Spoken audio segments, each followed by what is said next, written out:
Welcome back to season 2 of Another Man's Shoes, and we've got a great guest on with us today. We've got Hazel Findlay, and we'll be introducing her in a minute. Before we start, just want to say thanks for everyone who's tuned in season 2. The figures are going up, so we're really chuffed with that. One of the things we ask, and I'm going to keep on asking, is just to sort of head over to iTunes. We're getting a lot of viewers or listeners on Spotify, which is great, but Spotify only allows you to subscribe, don't leave the feedback. With iTunes, you can go on there and you can leave feedback, leave a star rating, and what that does is just sort of get picked up by the various charts, and then the algorithms work their magic and pushes up so more people can hear it. So if you are listening to this, or you know anyone who's listening to it, if you could just head over to iTunes, just pop on a review, we'd appreciate that. So anyway, without further ado, let's introduce Hazel onto the show. Welcome to Another Man's Shoes in season 2, and we're delighted to have on with us today Hazel Findlay. Hazel talks to us from North Wales, and we're going to go through her adventures as a climber. And this is actually the first proper climber we've had in the show. We've had a few guys that have done some mountaineering and some Arctic adventures, but what Hazel is going to take us through today is going to be a real journey. And reading on her bio what she's done, I think you're going to want to strap in for this one. So Hazel, thanks for coming on to the show. Thanks for having me. Yeah, so bigged you up there, so you're going to have to sort of really sell yourself now. But I think looking at your bio, I mean, you've done some pretty crazy stuff and some big mountains. So, that's impressive. But before we get into that, can you sort of give us a bit of a background, your childhood and what it was like sort of growing up? Yeah, so it's funny you say mountains, because I haven't actually climbed many mountains. So I guess, I'm more of a rock climber, really. I've only really climbed one proper mountain, and that was in the Dak, and it's quite an easy one. But yes, I'm more into rock climbing, and but saying that, my dad's actually a mountaineer, and he guided trips and mountains in the Himalayas and that kind of thing, and also a rock climber himself. He started when he was about 20, very involved in the kind of rock climbing scene in the 80s and 90s in the UK, and he got me into climbing, and probably had fairly different childhood to most people, probably. Even if we weren't climbing, we were doing big adventures. We'd like go caving, or we'd kind of like go steering, or on big hikes. But, it's sort of that mindset of like, oh, you don't follow the path that everyone else is going up. Oh, we're just going to go where we want to go, kind of thing. So really adventurous childhood. And then, I really got into climbing, and sort of did the competitions, which are all on artificial walls. They're quite different from outdoor climbing. And then I kind of gave that up in my late teens to focus on what I really wanted to do, which was be outside, have adventures climbing. And that's sort of where it all got started, really. Yeah, I mean, that's like the perfect childhood for many people, because if you sort of look at a lot of kids today, I mean, I sound like my dad now, but they're sort of sat down and they're on their iPads, or they're not getting out and they're not exploring. Whereas I guess, go back a generation or two when we were sort of growing up, you didn't have that. So you just went outside and you made your own fun. You just, the back garden was your adventure playground. And I guess, having your dad being into rock climbing and all the adventures must have been the perfect upbringing. Yeah, it was great. Yeah. And I think with that kind of upbringing, you have a kind of resilience from that, like that you carry through into later life. And it is a bit worrying, I think, how there's a bit more of a mindset, around like coddling your children and keeping them safe. And, my dad used to let us solo up cliffs, right, where if we fell, we'd die, Sometimes I look back on it and I'm like, actually, I don't know, if that was safe or whatever. So yeah, it's quite different, but we did have a really good time. Yeah. And have you got like any memories from each other? Is there any sort of particular climbs that you did or an adventure you went on that still sticks with you to this day? Yeah, quite a few really. I guess I remember, so in climbing, you have like first ascents. You have the person who first does a route, and then they'll kind of be the person who names that route. They give it a grade and they write it in the guidebook. Yeah. Or, well, they'll write it down and then the guidebook authors will publish it. And when I was on my 11th birthday, my dad and a few of his friends basically gave me a new route. So they kind of showed me this unclimbed piece of rock. So no one had climbed this piece of rock before. It was on a sea cliff, probably only about 40 meters, something like that, but vertical wall. Easy climbing, but definitely not like totally easy. You know, you have to be a climber to get up it. And there's no bolts or anything like that in it. So you kind of placing your own gear as you went. That was quite memorable because, you know, there's quite a lot of responsibility on me to kind of not fall and go the right way and protect myself as I went and that kind of thing. And of course, like I was terrified the whole way up it, crying my eyes out, that kind of thing. But then get to the top and you know, everything's great and you know, I'm just really proud of myself and all the rest of it. There's quite a lot of experiences like that, I guess, where in the moment it's sort of what you'd say is like type 2 or 3 fun, you know, type 2, I guess, where it's like, you know, there's some part of you that's enjoying it, but there's also, it's really uncomfortable and it feels scary and it feels stressful. But then after the fact, you know, you feel really great about it. Yeah, that massive sort of sense of adrenaline at the end. You've done it, you've achieved it, and it's exhilaration. So is that called the Hazel route now, is it? You got the name? I think I called it Hammy the Hamster, which is like one of my nickname as a kid, which is like obviously a bit embarrassing for me now and like totally unimaginative, you know? Yeah. But I think that's just what you do when you're a kid. Yeah. So, like, I might label this episode the hamster. So lives on. And then, so when you're doing that, so you're leading, and then what, your dad was sort of climbing behind you, and so you were setting the path. Yeah. So I led it, and then he was belaying me. That's what it means when you hold the ropes. And I think his friends were sort of, you know, keeping an eye on me a little bit. Yeah. And then I belayed him up. That's great. And so your sort of school life as you're growing up, I imagine you obviously were very outdoors. Did you sort of go down the route of sort of university and all of that, or did you sort of just get a job and go on your travels?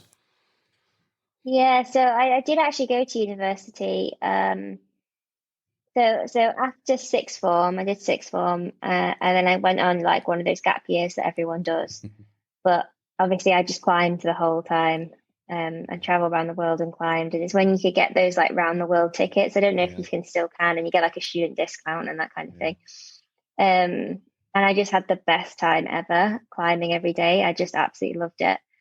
But I had this place at university, and I thought, well, you know, I really want to I don't want to go to university. I want to just keep traveling, keep climbing. But I really felt like I should. And actually now I don't regret it because I see my degree is quite useful for what I do, and I did actually enjoy my degree. So yeah, I don't regret it. But at the time it was a bit difficult, and maybe if I'd had it my way, I would have like climbed for 5 years and then gone to uni, you know. Like I think kids are kind of funneled down that path. You know, if you're somewhat academic, you're funneled down that path. And it's funny because now I might have chosen a different subject and I would have tried much harder and I'd been much more focused and that kind of thing. So I think being a more mature student is probably better than being a student when you're young, but it's sort of like the done thing, isn't it? But then I was really lucky because when I left uni, I got a sponsorship with the North Face, who I'm no longer with, but that basically enabled me to keep climbing and doing trips and that kind of thing.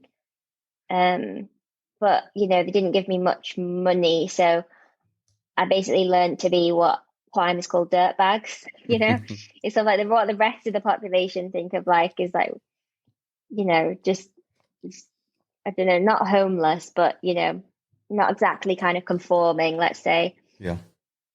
You know, like for a year I lived in the back of my car and then I upgraded to a van and and now I've got a house, you know, more of a grown up now. But for years I just sort of traveled around and went climbing and lived cheap basically. But then that's all part of the adventure, I guess. I mean, if you had loads of money in the bank and you got all the best kit, you're not getting the full experience. You don't appreciate what you're doing as much. Totally, yeah. And I think again, you know, some people maybe are missing out on that now. I don't know. It's sort of van life has become this like really trendy thing, hasn't it? But it's quite different from the van life that I knew. And everyone's got, like £40,000 Sprinter vans and it's all kitted out. And, it's nice, especially later in life, to have those comforts and stuff. But I think it was great to also have the experience of kind of roughing it. Yeah. And, I remember like fixing my car with cans of Coke and wire and that kind of thing, because I couldn't afford to take it to the mechanic, and like, sleeping out in the dirt and, just all stuff like that, which, it's like it. And when you're young, you're sort of resilient, aren't you? You don't mind doing that stuff. You don't know any different. Now I'd be so tired if I did that. Yeah, one night out. I went away at the weekend and I sort of did one night out, and I got back on Sunday. I was like, I'm knackered. I just thought, you need to get a grip of yourself. I know. We're going to talk about your climbing. And when I was sort of looking at it, you've written on your sort of bio and stuff about all the different grades, which I don't necessarily understand. I think a lot of people that listen to this probably won't. So can you sort of give us an indication of what the different grades are and what they sort of mean, and a bit of background to it?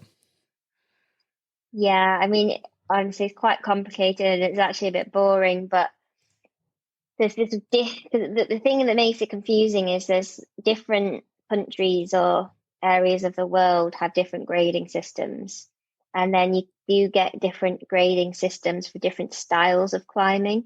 So you've got bouldering, which is climbing without a rope on shorter pieces of rock, such as boulders, and you usually carry with you a crash pad, which is basically just like a beefy mattress type thing that folds up and you lay it down underneath you. And that kind of climbing, it's like really technical, it's really powerful. It like sort of really kind of packs a punch, because obviously to get the challenge level high, it's not about endurance because the climb is so short. So it's really about technical ability.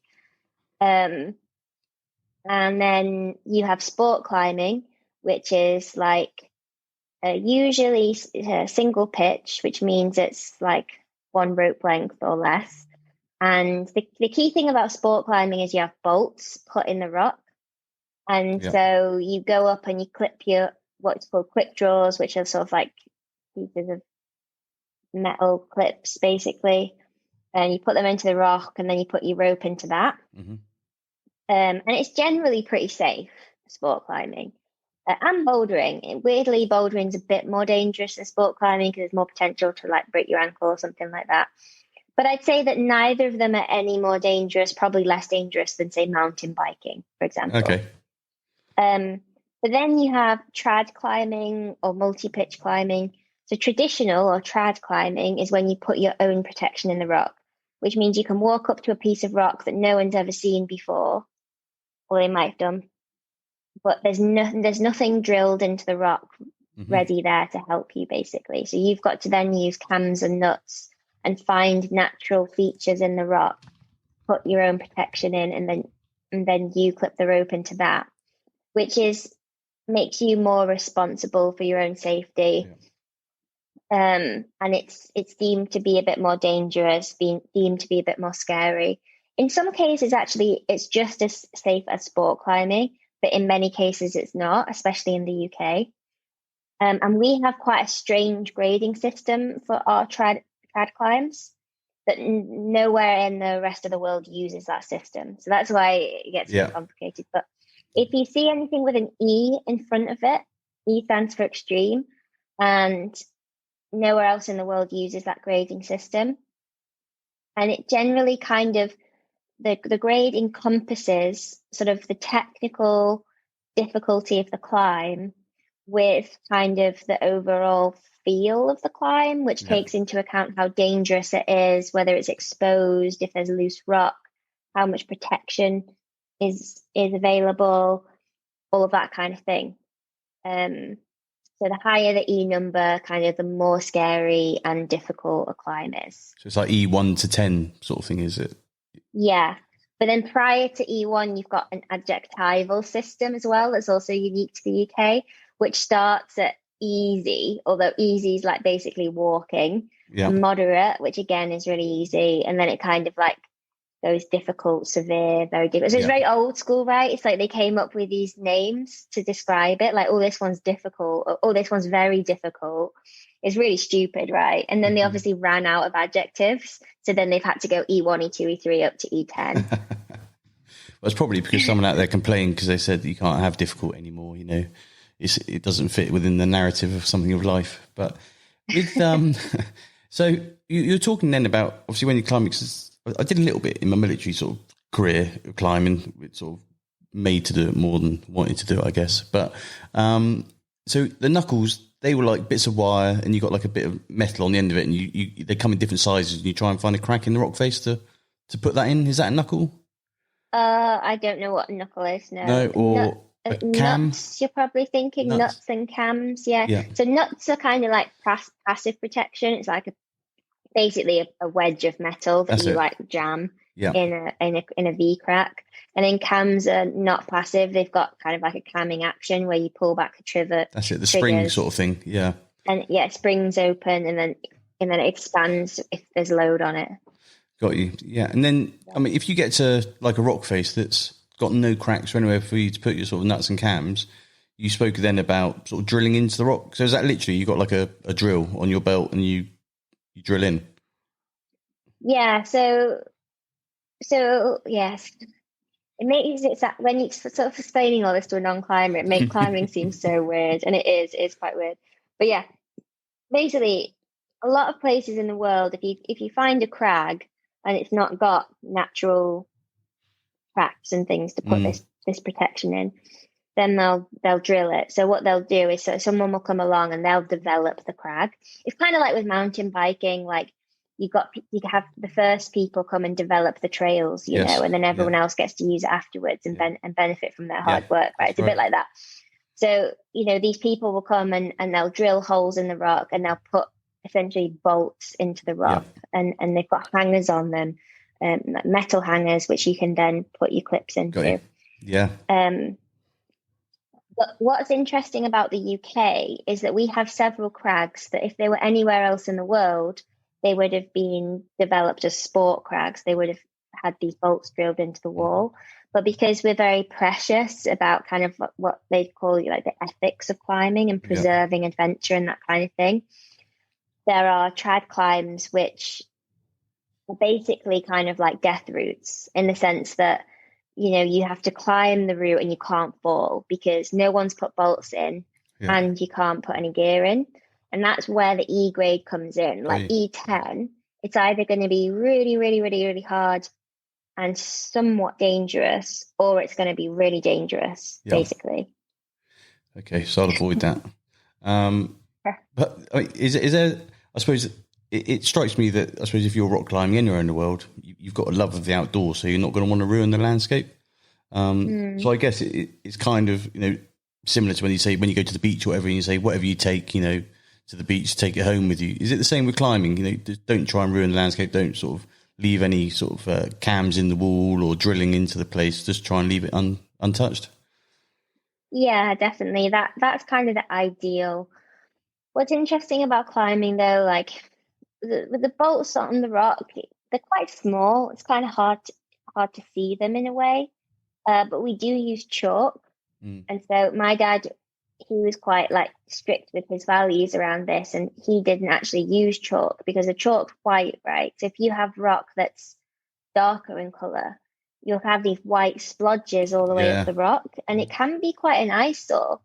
And as climbers, we tend to not care, right? Because we're just more concerned with climbing and having our climbing experience be satisfying. But then you think, oh, well, if a walker is coming past and they see all these white splodges on the wall, is that going to be kind of upsetting for them? So, but then you'll have people say, oh, well, you can't put bolts in the mountain crags because the mountain should be left wild and that kind of thing. So it's all kind of like politics and ethics and debates, and every sport's got this within it, right? Yes.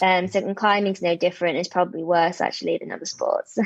I can imagine. Yeah. I mean, is there a bit of a clique sort of involved in climbing? Is there different groups, and is there certain climbs that people do and people like, no, you shouldn't have climbed that, it's like a holy site or whatever, and Do you find much of that?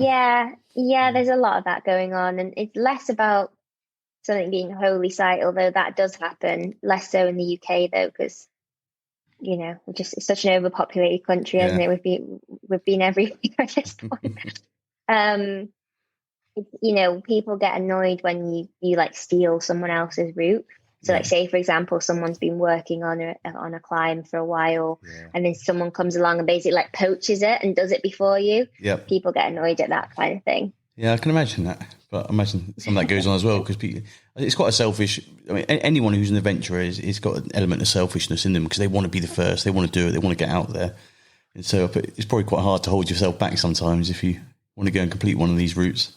So sort of taking it back a little bit, obviously you can't just wake up in the morning and say, I'm going to go and crack a mountain. There's got to be an element of being prepared for that, which ultimately is like food, diet, and I suppose more importantly, fitness. It's not necessarily about being able to run a marathon in sort of 2 hours. I guess it's a lot of upper body strength and finger holds. And so what sort of training do you do to sort of keep yourself at the top of the game? Yeah, so like for me, my weakness is probably like power and kind of upper arm strength, probably, compared to say endurance training, although I do need to train that as well. So I've got what we call a board in the house. It's literally just a wooden board and I've put holes on it and train on that. And you can actually do a lot on a very in a small space, actually, because you're training kind of intensity, sort of like how someone who maybe a sprinter might kind of like do lots of weights to get their legs more powerful. It's a bit like that.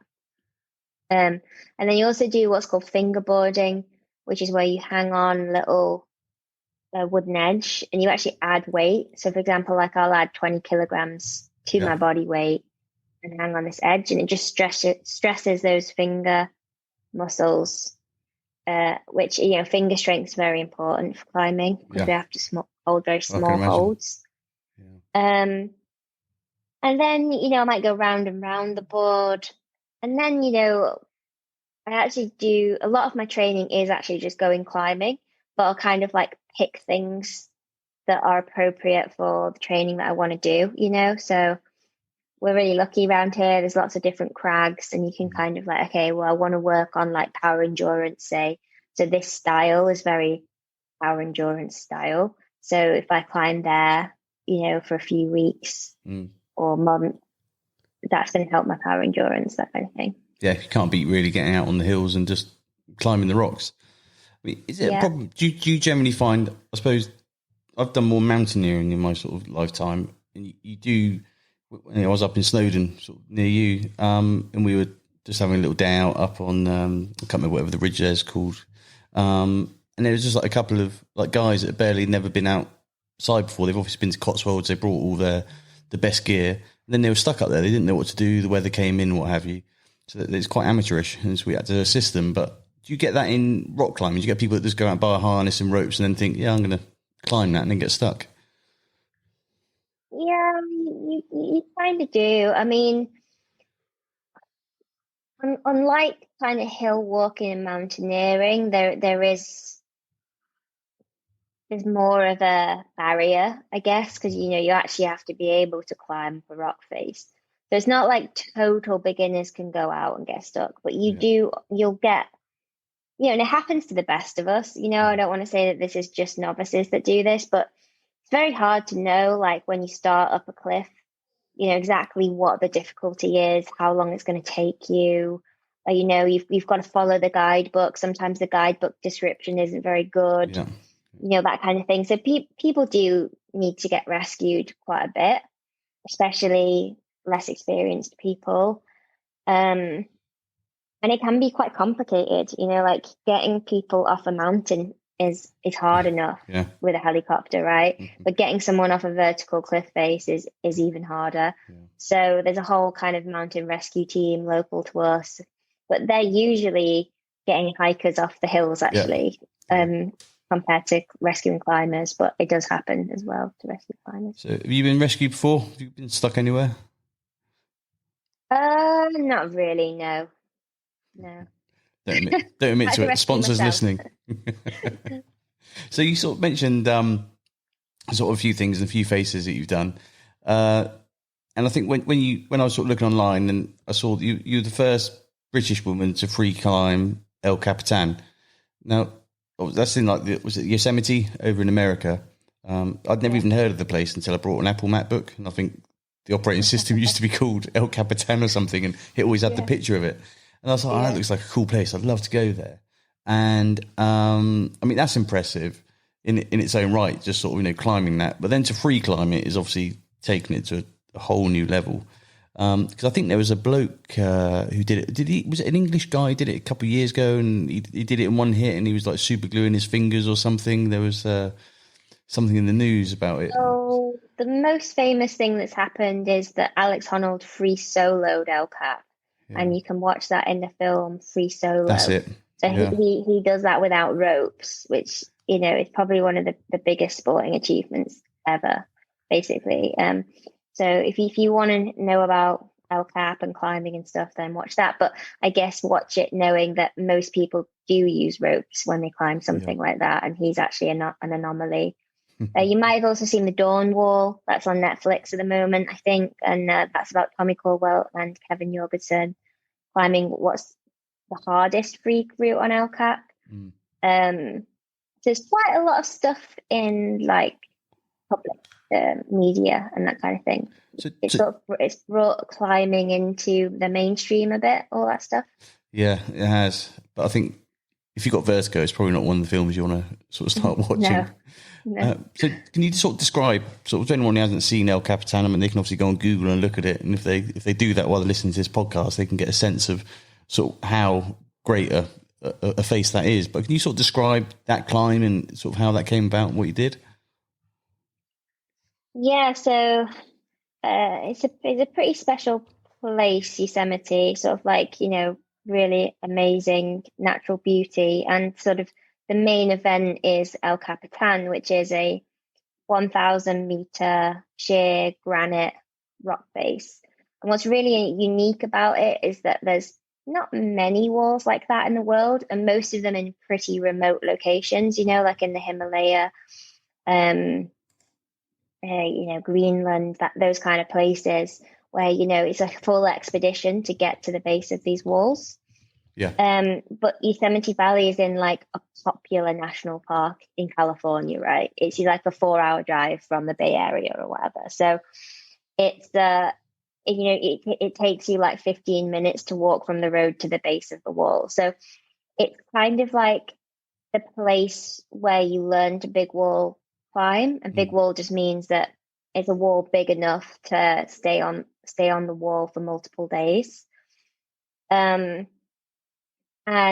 it's sort of like if you're a climber and you're kind of interested in adventure and being outside, then Yosemite and El Capitan are like your dreams for climbers. Like when I was a kid, I would watch videos of Lynn Hill, which is she was the first person to free climb a route up El Cap, and so that made it special for me as well, because the whole of my life it's like, okay, this man does this first, this man does this first, but she was the first person, man or woman, to free that route, and not many people have done what she did since. So she was sort of amazingly talented, Lynn Hill.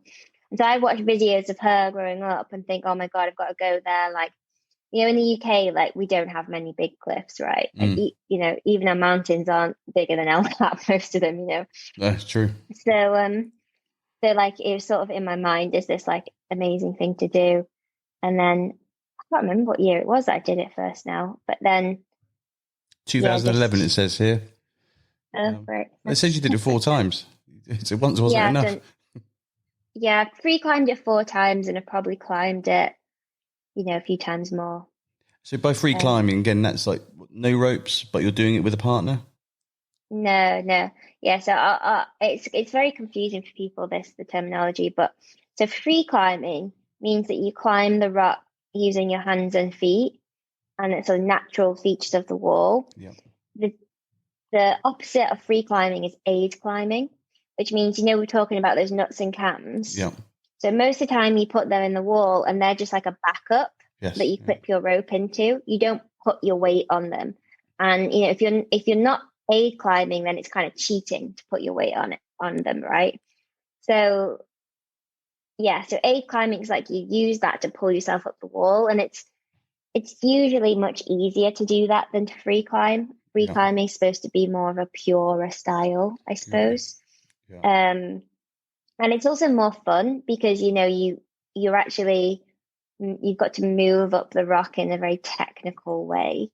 The aid climbers would argue that what they're doing is technical as well. So it all gets a little bit confusing, but anyway, I don't know if I explained that very well. No, it's great because this stuff, I didn't understand, and people that listen to this won't. So that's really interesting to hear. And so when you're climbing, how long does that take? 1,000 meters, to sort of put it into context, is nearly 3.5 times the height of the Eiffel Tower. So when you're sort of stood in Paris looking up, you think that's pretty high, but 3.5 times that, and you're climbing it using just your sort of muscles. It's not like you've got an escalator or anything to help you up there. How long does that take you to get up? Yeah, okay, so the quickest I've climbed that wall is in about 11 hours, but that was using aid climbing technique. To free climb it, which is much harder, the quickest I've done it is in 3 days, but I have spent up to 6 or 7 days on, I don't know, 6 days on the wall, something like that. Yeah. That just shows, doesn't it, I suppose, the difference between free climbing and aid climbing, because how much longer it takes. And then you're obviously dragging, so that your free climbing, which is harder on the body, takes longer, and you've then obviously got to drag everything up with you. It's like your tent and your food and everything else. So. Yeah, and because the rock face is so sheer, there's not often ledges to put a tent on. So you actually have to take a porter ledge, which is like a metal rigid square that you kind of strap to the side of the mountain. And it's almost like a rigid hammock type thing. So you're literally like hanging, and there's like, nothing but air beneath you in the ground. And there's no water sources either on the wall. So you have to, if you think you use like a minimum of 3 liters a day per person. So if you think how much weight that's going to start to add up, I think we'd budget for like 4 liters each per person, 8 liters, that's 8 kilograms. Say you're on the wall for 6 days, that's, going to really add up, plus all your food. And then you also, you can't go to the toilet off the edge of the wall because there's people underneath you. So you've got to do that in a bag, put that in a so there's lots of things to think about. It's like, it's almost like going out on a boat for a few days. Right? You've really got to think about everything you need to survive, but you're trying to conserve weight and you're trying to conserve space, and everything you need, you have to pull up. So you climb a pitch, you attach the rope to your haul bags, and then you've got to pull that up after you. So it's kind of like backbreaking work, basically. Got you. I had it in my mind that you sort of had this all strapped to you and you're climbing. I was like, Jesus, it must be like... No, you won't be able to do that. No, because it's hundreds of kilograms, Got you. And then, so you just winch it up effectively, but then you're still having to carry heavy ropes, and you're still dragging everything else up with you. It must be backbreaking. Yeah, it's hard. A friend of mine's, he's quite into his rock climbing, and whenever we're doing anything, I'll sit there and pack all my stuff, but he'll be sitting there packing his stuff, but with his scales, and he weighs everything. And he'll just take all the packaging out. He'll take anything off, and he'll be like, "No, that's too much. I don't need that. My roll mat, right? I'm going to cut that down to the bare minimum because I don't need the extra 4 inches on the end." But obviously, it must be the same for you from your background, that it is all about the weight. You just got to shed whatever you don't need. Yeah, definitely. Yeah, you're certainly not going to take like cans of beans. You're not going to take like pineapple or something where you're going to tip away the water, or something like that. Everything's sort of like dried food, but then also you can't you can't waste water for cooking either. So it's got to be that stuff that you can kind of eat instantly. You can't sort of like be cooking pasta and have all your water evaporating out. Yeah, it's all meal in the bag stuff. Yeah, lots of stuff to think about. Yeah, there is. So when you're up, I mean, I've never slept on a ledge, and I don't think it rates anywhere on my wish list or bucket things to do. I mean, have you ever sort of been there in that tent at night and then thought, oh my God, I'm sat, I'm 600 meters in midair on the ledge. What am I doing here? Or is there ever been a moment when this tent's almost fallen off or anything? I was actually up on the wall during a pretty bad storm. So it's quite interesting because we knew that there was a storm coming, but we kind of just thought, oh, we'll just prepare for it instead of, oh, we'll go at a different time. It was actually right at the end of November, which is sort of like the end of the season, really. But the thing is that because the wall faces south and it's in California, if you're actually in the sun, it's really quite warm. And being British, hate the heat. So we push it quite to the end of the season, and we didn't have a very long trip. So we just thought, oh, we'll go for it. We know this storm's coming. We'll just kind of like plan to sort of hang out in the portaledge for that day. And it was amazing because climbed all day, and then when you can like hear the wind building, and you're like, oh yeah, the storm's coming, And so we spent ages kind of like strapping this portaledge to the wall. We made alterations to it so that we could we used the rope and basically wrapped this rope around the whole thing and strapped it to the wall. And the wind's just getting stronger and stronger. And we didn't sleep much at all because it was just like being in a rocket ship, as you imagine, just sort of like a tent strapped to the wall. There's no ground to give it kind of stability. So it's just literally just rattling around everywhere all night, and everything's flapping. And then we woke up in the morning, and there's like snow everywhere. But it was so beautiful. It was so nice, and that all the wall was like running with water.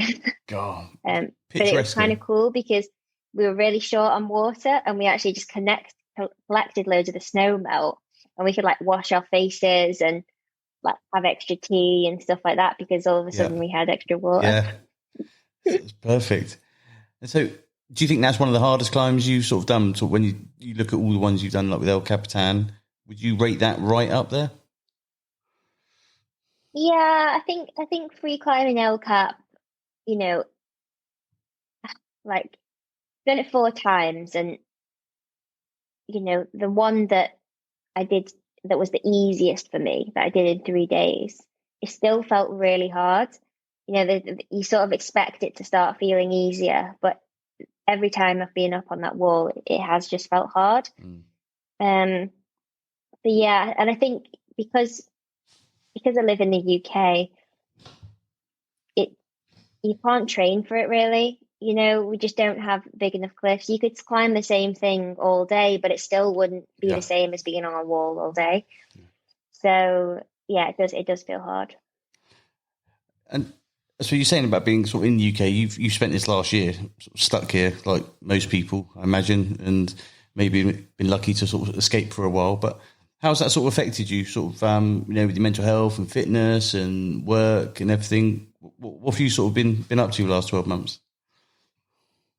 Yeah, so I'm not only a professional climber, I also coach. And so with that side of my business, it was obviously quite affected in the in-person coaching that I do. But I do quite a lot of remote coaching as well. So I've been doing that in the last year. And then I've just been climbing locally. We did manage to sneak away to the Alps last summer and Greece in the autumn. So compared to most people, I've traveled way more. But yeah, it has definitely it's been different for me for sure. It's, usually I'm traveling most of the year, and then to sort of be home for months and months on end has been different. But you know what? In some ways it's been nice. I think it's worse for people who haven't had a chance to travel, honestly, and maybe they were planning to travel that year, and then now that they can't. So, I feel like I've traveled a lot in my life, so I'm happy to kind of be a bit more stable for a bit of time. But but yeah, it's been different and somewhat challenging, I'd say. Yeah, but I think a lot of people out there have struggled. But hopefully, we can find a positive in the last 12 months, more family time, or reassess what we like in life or something. We'll soon find out. So everyone's got a wish list, like got their bucket list. I mean, where does yours sit within sort of what you want to do? Is there a mountain you want to do, or another sport you want to get into? Where do you see yourself moving forward? Yeah, I mean, I've got a massive sort of climbing bucket list. There's routes I want to do. We were actually planning to go to Kyrgyzstan last year. The sort of big granite, big walls in Kyrgyzstan, and I'd really like to do that. So hopefully we'll do that next year. But yeah, there's places I still want to go to. There's places I've been to that I want to visit again. But yeah, I'm sort of bad with goal setting, honestly. I'm a bit more of a we'll see where life takes me kind of person, So I don't have sort of big plans or a big picture of where I want things to go. I did just buy an e-bike though, so I'm quite excited to use that to go climbing and that kind of pair up biking, climbing adventures and that kind of thing locally.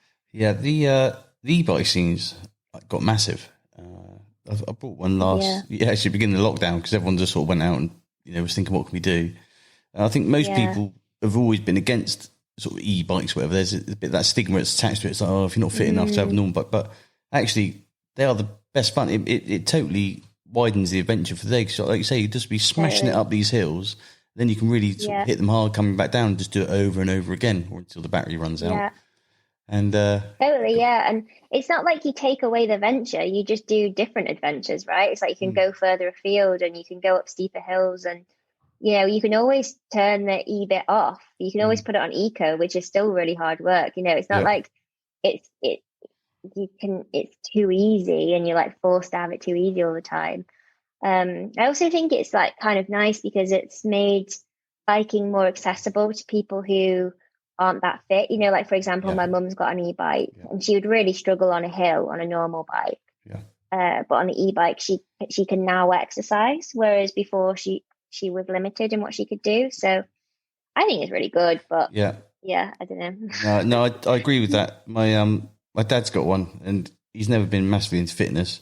Just loves his gardening, but his wife nags him to death, to get out and let's do stuff. And so they got e-bikes. Now they are like these two old people just riding around the village. They go everywhere on e-bikes. And they're 20 odd miles. They go get their honey or whatever, and what they make. And I think it's amazing.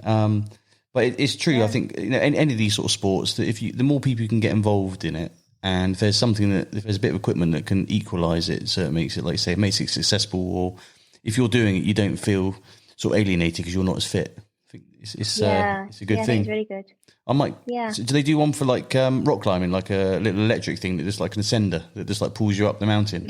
That's what we need. No, but they should. That'd be awesome. Yeah. So on the season one of the big hits that people always liked is we with the guests, we'd say what are your favourite 3 bits of kit. So if you were sort of leaving the house now, you're going on a big expedition. Have you got 3 must-haves? It's look, whatever I'm taking, these 3 items are coming with me. They've got to go in my bag. Oh, just going to lump that one on you. Sort of.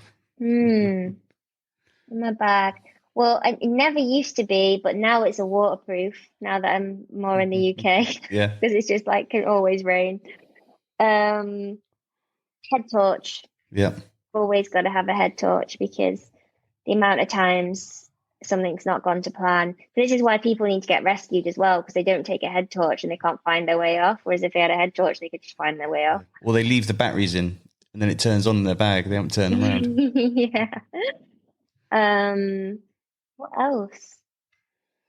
Snacks, I suppose. Snacks. Yeah, I've not really got any interesting ones. Sorry about that. No, I mean, that is interesting. I mean, I think the common theme from other people have been boots. Everyone's got their comfy pair of boots and hip flask. Maybe that's a British thing because we're all drinkers. I'm not too sure. But yeah, I mean, I think because one thing, a lot of guys, that sort of listen to this and people that are into the sports, you become a bit of a kit monster and you've got you love whatever. And if I go past an outdoor shop, I always have to pop in to see what little gizmos are there. And have you got any sort of favourite, or any bits of kit that you must, if you can pay and afford a better bit, be it a t-shirt or be it a pair of boots or a bag. Is there anything particular that you always sort of pay close attention to? Yeah, so because I have sponsors, a lot of my kit gets decided for me. They just send me stuff, and with climbing, the actual gear, like the trad gear that you put in the rock, you become pretty particular about that. I think because not only is there the whole efficiency and aesthetics and all of that, but it's also the thing that's going to save your life. So you want your piece, you want your rack of gear. You don't want to it's always annoying to borrow someone else's, for example. Totally. But actually, what sort of like the thing that does kind of bother me the most probably is clothing. Like, because if you can't move well, like I hate trousers where if you like do a high step, it like restricts your leg from moving up. That just really bothers me. And then also like those clothes that smell bad, you like go out on the hill one day and you sweat a bit, and then you wash it and it retains the smell. Usually a down jacket or something. Yeah, it's like you've got to have these like fabrics that don't retain the smell. So like stuff like that bothers me. But I'm not like a gear nerd, I don't know if there's like a male female thing going on here, but I noticed that more men are like gear nerds than women. Oh yeah, absolutely. I don't know why that is, but I mean, I'd rather sort of have outdoorsy clothes and gear than do anything else in the world. And one of my bugbears is like when you go to the school gates and you're picking up the kids and you got like that school mum or dad, we don't discriminate on this show, and they are like top to bottom North Face or Rab, yet they've probably never been out in the rain in their life. And I think a lot of brands have kind of sold their soul a little bit, where the traditional person who used that gear has kind of been forgotten about. And it's a shame, really. Yeah, for sure. But is there any other sports that you're really active and into? Or is it... Not really, no. I mean, sort of running and hiking, yoga a little bit. I used to paraglide.